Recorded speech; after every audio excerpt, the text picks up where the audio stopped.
Assalamualaikum warahmatullahi wabarakatuh. Salam sejahtera untuk kita semuanya.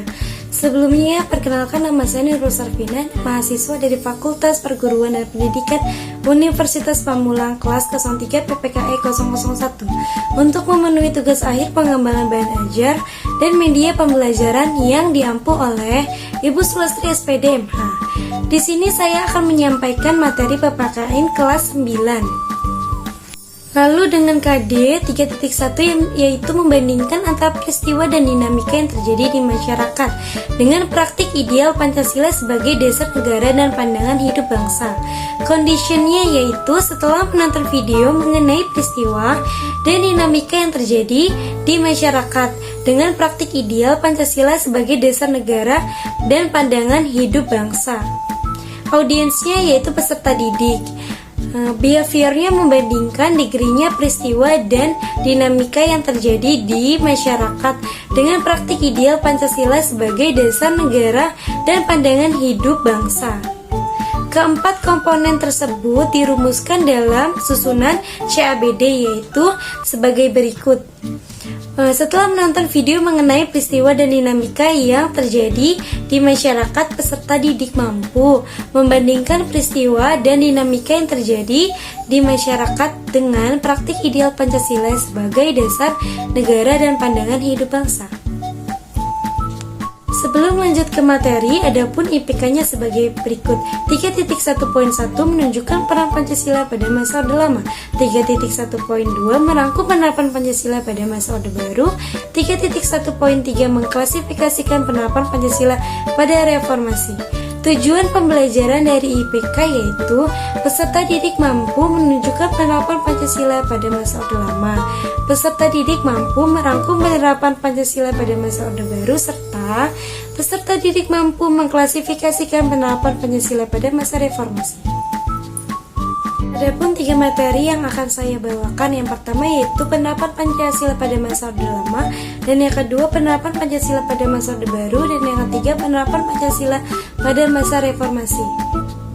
Baiklah, saya akan menjelaskan mengenai materi pertama yaitu penerapan Pancasila pada masa Orde Lama. Penerapan Pancasila pada masa Orde Lama itu terbagi atas menjadi 3 bagian. Yang pertama yaitu parlementer, liberal, serta terpimpin. Yang pertama ada demokrasi parlementer. Pada masa ini, kepemimpinan Presiden Soekarno, Pancasila mengalami ideologisasi. Apa sih arti dari ideologisasi? Artinya yaitu Pancasila berusaha dibangun untuk dijadikan sebagai keyakinan dan kepribadian bangsa Indonesia. Demokrasi parlementer pada tahun 1945 hingga 1950, nilai persatuan dan kesatuan rakyat Indonesia masih tinggi dikarenakan menghadapi Belanda yang masih ingin mempertahankan daerah jajahannya di Indonesia. Namun, setelah Belanda pergi, Indonesia mendapat tantangan dari dalam. Pada saat itu juga persatuan dan kesatuan masyarakat Indonesia masih sangat tinggi karena menghadapi situasi perang melawan Belanda. Oleh sebab itu, di dalam demokrasi parlementer, presiden hanya berfungsi sebagai kepala negara saja. Kepala pemerintahan kala itu dipegang oleh Perdana Menteri. Hal tersebut membuat ketidakstabilan di dalam pemerintahan. Setelah parlementer, selanjutnya adalah demokrasi liberal. Pada periode 1950 hingga 1955, penerapan Pancasila lebih diarahkan sebagai demokrasi liberal. Sistem pemerintahan yang liberal ini lebih menekankan pada hak-hak individu. Pada masa ini, bermuncullah sebagai aksi pemberontakan seperti Republik Maluku Selatan atau RMS, PRRI, dan Permesta yang ingin melepaskan diri dari NKRI. Namun dalam bidang politik, demokrasi berjalan jauh lebih baik setelah terlaksananya pemilihan umum 1955 yang dianggap sebagai pemilu paling demokratis. Kendati demikian, para anggota konstituante hasil pemilu tidak dapat menyusun undang-undang dasar seperti yang diharapkan. Hal ini lantas menimbulkan krisis politik, ekonomi, dan keamanan, sehingga menyebabkan pemerintah mengeluarkan dekret presiden pada tahun 1959. Dan yang terakhir adalah demokrasi terpimpin periode tahun 1956 hingga 1965, dikenal sebagai demokrasi terpimpin. Pada masa ini demokrasi tidak berada pada kekuasaan rakyat seperti amanah, nilai-nilai kepemimpinan dipegang penuh oleh kekuasaan pribadi Presiden Soekarno melalui dekret Presiden pada tahun 1959. Oleh sebab itu, terjadi berbagai penyimpangan penafsiran terhadap Pancasila dalam konstitusinya. Akibatnya Presiden Soekarno menjadi presiden yang otoriter, mengangkat dirinya menjadi presiden dengan masa jabatan seumur hidup. Selain itu, muncul juga politik nesakop, nasionalis, agama, dan komunis sebagai jalan tengah dari tiga ideologi besar di Indonesia. Setelah itu ada materi yang kedua, yaitu penerapan Pancasila pada masa Orde Baru. Pancasila adalah ideologi bangsa dan akan terus-menerus menjadi dasar filsafat negara Indonesia di masa kepemimpinan Presiden Soeharto 1966 hingga 1998. Pancasila dipertahankan sebagai dasar negara. Keberadaan Pancasila bahkan semakin kuat di era Orde Baru. Pada masa Orde Baru, pemerintah ingin menerapkan Pancasila dan UUD 1945 secara murni dan masif melalui program P4, pedoman penghayatan dan pengamalan Pancasila. Bahkan saat itu program P4 ini disosialisasikan di sekolah-sekolah sebagai doktrin ideologis.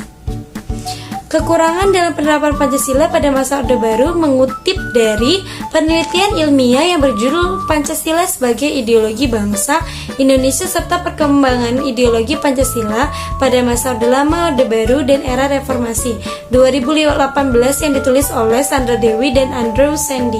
Utama kekurangannya yaitu terjadi penafsiran sepihak terhadap Pancasila melalui program P4, adanya penindasan secara fisik seperti pembunuhan di Timur Timur, Aceh, Irian Jaya, kasus di Tanjung Priuk, kasus pengrusakan pada 27 Juli, lalu perlakuan diskriminasi oleh terhadap masyarakat non-pribumi dan golongan minoritas. Setelah itu ada kelebihan dalam penerapan Pancasila pada masa Orde Baru, yaitu pada masa Orde Baru Indonesia masih mengalami transisi politik dari era Soekarno ke era Soeharto. Hal ini juga membawa narasi segar mengenai beberapa kebijakan-kebijakan penting. Kelebihannya antara lain, masyarakat diwajibkan untuk sekolah dan terlihat dari jumlah angka buta huruf yang menurun drastis. Program swasembada pangan terlaksana dengan baik, membangun diplomasi dan kerja sama antara negara-negara internasional. Baiklah, mari kita lanjut pada materi ketiga, yaitu penerapan Pancasila pada masa reformasi. Masa reformasi dimulai setelah Soeharto memutuskan mundur dari kursi jabatannya dan digantikan oleh B.J. Habibie. Dalam pemerintahannya, B.J. Habibie berusaha memperbaiki sistem ekonomi, mereformasi bidang politik dan hukum, mengeluarkan Undang-Undang Nomor 9 Tahun 1998 tentang kemerdekaan, menyatakan pendapat di muka umum, dan sebagainya. Pada era reformasi, Pancasila diinterpretasi, yaitu Pancasila harus selalu diinterpretasikan kembali sesuai dengan perkembangan zaman.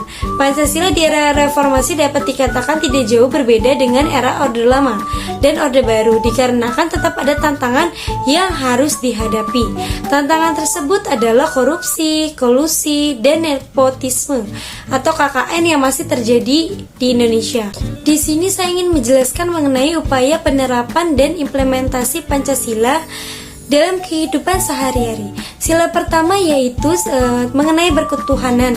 Contohnya selalu menghormati dan menjaga persatuan umat beragama. Sila kedua yaitu berkemanusiaan, selalu menerapkan sikap toleransi. Sila ketiga persatuan, selalu gotong royong dan rukun serta kerjasama. Sila keempat kerakyatan, selalu bermusyawarah dan menghargai pendapat orang lain. Sila kelima yaitu keadilan, bersikap adil dengan sesama. Baiklah, mungkin itu saja materi yang dapat saya sampaikan kali ini. Mohon maaf bila ada kekurangan. Terima kasih atas waktunya. Setelah itu di akhir video ini, sebelum penutupan, saya akan menampilkan video mengenai arti lambang Pancasila dan penerapannya. Silakan menyaksikan.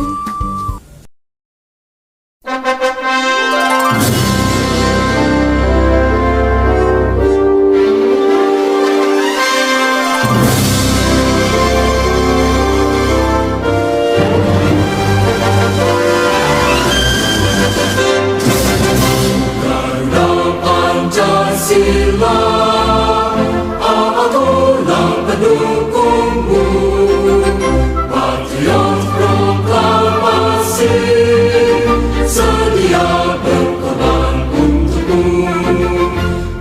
Pancasila dasar negara, rakyat adil makmur sentosa, pribadi bangsaku.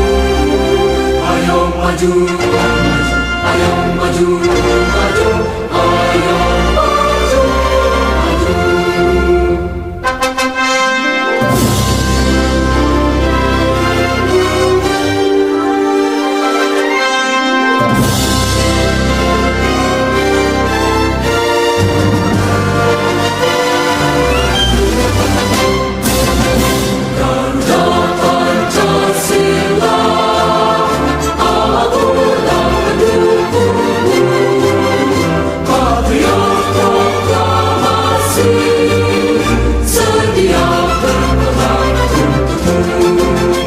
Pancasila dasar negara, rakyat adil makmur sentosa, pribadi bangsaku.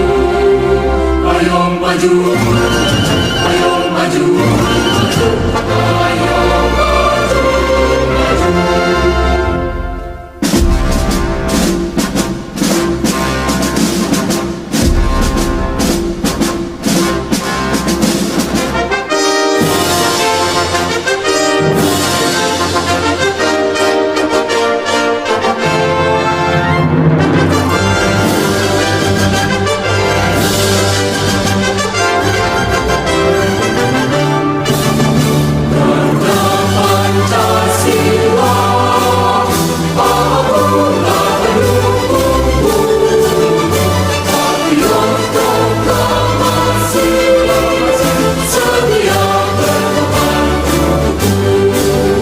Pancasila dasar negara, rakyat adil makmur sentosa, pribadi bangsaku.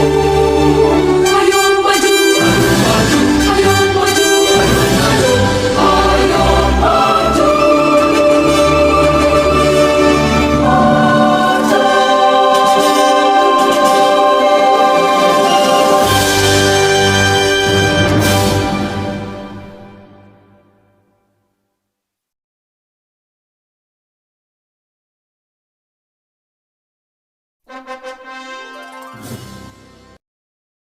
Created using Powtoon.